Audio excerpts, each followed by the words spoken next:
কমিশনের কার্যালয় স্থাপন করবার এবং মানবাধিকার কমিশনের কার্যক্রম পরিচালনা করবার জন্য নীতিগত সিদ্ধান্ত গ্রহণ করেছে। আজ হেফাজতে ইসলামের পক্ষ থেকে, বাংলাদেশের তাওহীদি জনতার পক্ষ থেকে অন্তর্বর্তীকালীন সরকারের সিদ্ধান্তকে আমরা প্রত্যাখ্যান করছি।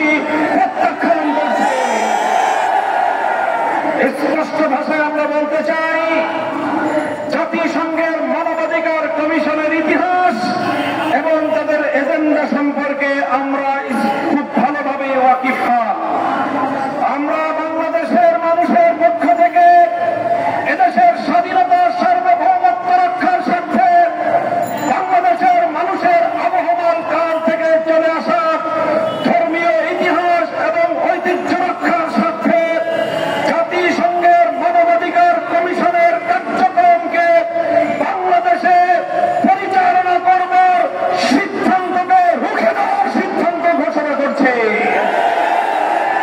আমরা খাল কেটে কুমির আনবার মতো আত্মঘাতী কোন সিদ্ধান্ত গ্রহণ করবার অধিকার ইউনূস সরকারকে প্রদান করি নাই।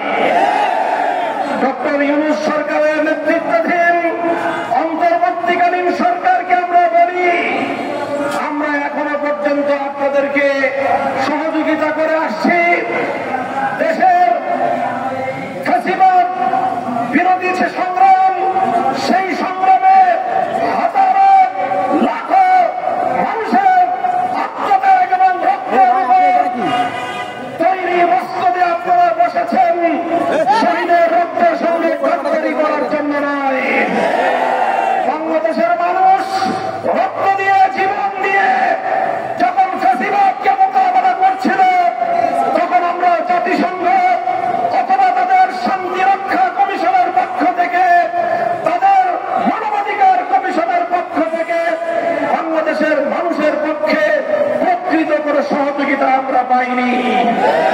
এদেশের মানুষ রক্ত দিয়ে, জীবন দিয়ে ফ্যাসিবাদ থেকে নিজেদেরকে মুক্ত করেছে।